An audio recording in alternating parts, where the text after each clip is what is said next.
Começa hoje o julgamento do século no Brasil. E com certeza será um momento em que estaremos conhecendo a verdade. Até porque sabemos nós que a verdade é que liberta, a verdade é que realmente ensina. E precisamos diferenciar a verdade de uma narrativa.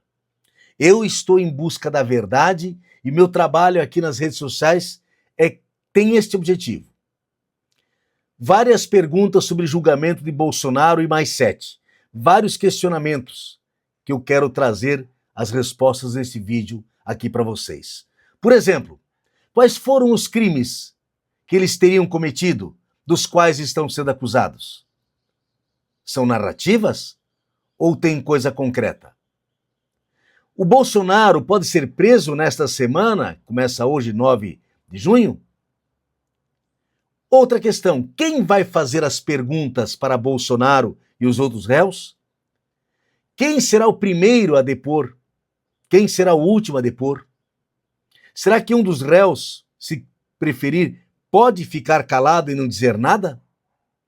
São uma série de perguntas que eu vou responder de forma bem explicada, nos mínimos detalhes, como costumo dizer aqui neste vídeo. Por favor, eu te peço que, se você não está inscrito ainda, desce o dedo, inscreva-se agora. Deixe o like, ele é importante.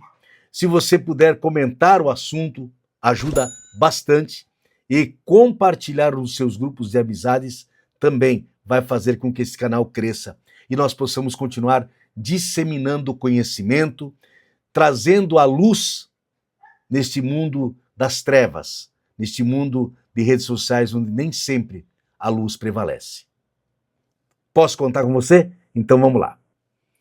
O Supremo Tribunal Federal, STF, está começando hoje, segunda-feira, 9 de junho, a interrogar os 8 réus do chamado núcleo crucial da ação que trata da tentativa de golpear a nossa democracia.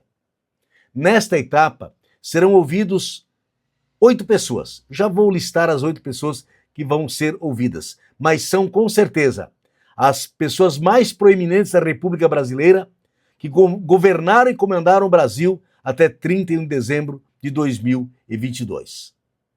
Vou trazer esses detalhes para que você esteja informado e possa emitir uma opinião mais apurada. Comecemos a saber quem são os acusados e o que eles estão respondendo. Eles respondem por vários crimes. São 5 crimes, para ser mais exato. Tentativa de abolição violenta do Estado Democrático de Direito. E aí nós temos várias provas com relação a isso, entre elas os planos para assassinar ministro, o presidente eleito e os atos do 8 de janeiro. Segundo crime, tentativa de golpe de Estado, que é não reconhecer o resultado eleitoral, que, aliás, até hoje Bolsonaro não reconheceu. 3. Envolvimento em organização criminosa armada. Sim, porque eles construíram um conluio em torno da ideia de manter Bolsonaro no poder. Isso é uma organização, e nesse caso, criminosa. Tem a questão do dano qualificado e a deterioração do patrimônio tombado. São os 5 crimes dos quais todos os 8 estão sendo acusados.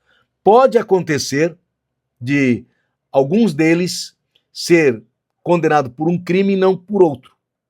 Isso aí vai depender do julgamento final, porque as defesas terão oportunidade de apresentar argumentos e tentar salvar pelo menos o seu cliente de algum dos crimes. Qual é a ordem dos interrogatórios? E aí eu já dou o nome também dos que serão interrogados.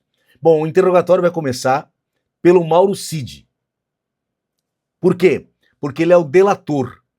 Foi ele quem acabou envolvendo todos os outros 7 que estão nesse núcleo. Depois, o interrogatório acontece por ordem alfabética.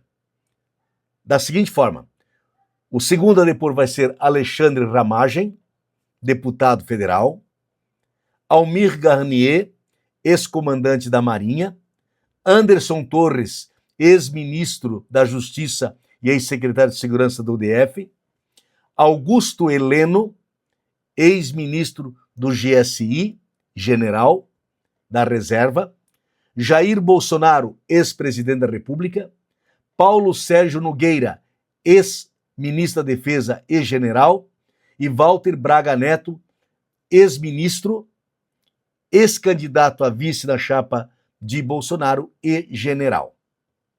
Esses são, então, os 8 principais mentores, pensadores, articuladores da tentativa de golpear a nossa democracia.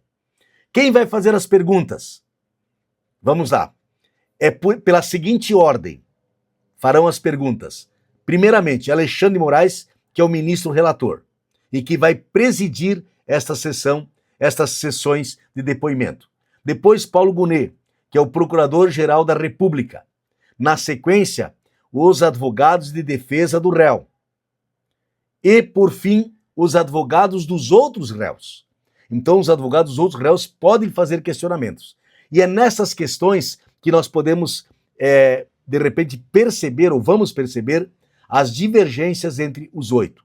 Lembrando que esses 8 réus, eles não podem conversar entre si, mas na sala do júri, que vai ser lá na primeira turma do STF, eles ficarão sentados um ao lado do outro também, em ordem alfabética. E, inclusive, o Mauro Cid vai ficar ao lado do Jair Bolsonaro. Uma pergunta que o pessoal tem feito. Os réus podem ficar em silêncio, de acordo com o que prevê nossa Constituição? Sim.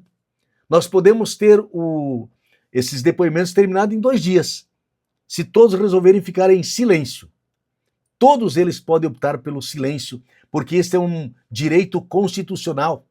Só uma democracia permite isso. Se fosse ditadura, gente, eles levavam pancada, batida, porrada, né? Para falar. Aqui não. Aqui eles têm direito de ficar em silêncio para não gerarem provas contra si mesmos.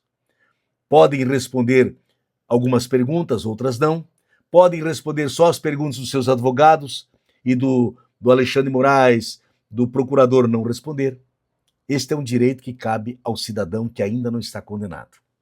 Bom, depois que terminaram esses interrogatórios, que a previsão é terminar esta semana de 9 a 13 de junho, será aberto um prazo para que as defesas e a própria PGR solicitem diligências adicionais, como coleta de novas provas. Depois disso, um prazo para as alegações finais, quando a acusação e defesa vão se manifestar sobre absolvição ou condenação dos réus. Em seguida, o relator prepara seu voto e aí se vai para o julgamento final. Tudo indica que esse julgamento termina em 2025. Uma pergunta que o pessoal tem feito muito. Sim, Bolsonaro pode ser preso nesta fase, ou ele ou qualquer outro? Sim, a prisão preventiva pode ser decretada em qualquer fase do processo criminal, mas somente em situações especiais, como risco de obstrução da investigação ou risco de fuga. Então se pode prender por qualquer coisa. A decisão sobre condenação ou absolvição, então, ocorrerá somente depois de todos os trâmites, porque sai o julgamento final, mas depois tem os embargos de declaração, tem recursos para se questionar falhas no processo. Então, dentro de uma democracia, é assim que a coisa acontece. Dentro de uma democracia, é assim que se procede. Até calar-se diante do juiz é possível. Se não fosse democracia, isto não seria possível. Este aqui é o canal do Professor Fofinho, eu sou o professor Tarcísio Vaz, estou aqui para disseminar conhecimento, estou aqui para propor uma reflexão e ajudar a trazer luz para as redes sociais. Você pode me ajudar? Porque aqui eu estou em busca da verdade. E como diz a Bíblia, conhecereis a verdade e a verdade vos libertará. Neste momento da história, a verdade vai prevalecer e ela nos liberta de um golpe de Estado, ou nos libertou de um golpe de Estado, de uma tentativa de golpear a nossa democracia.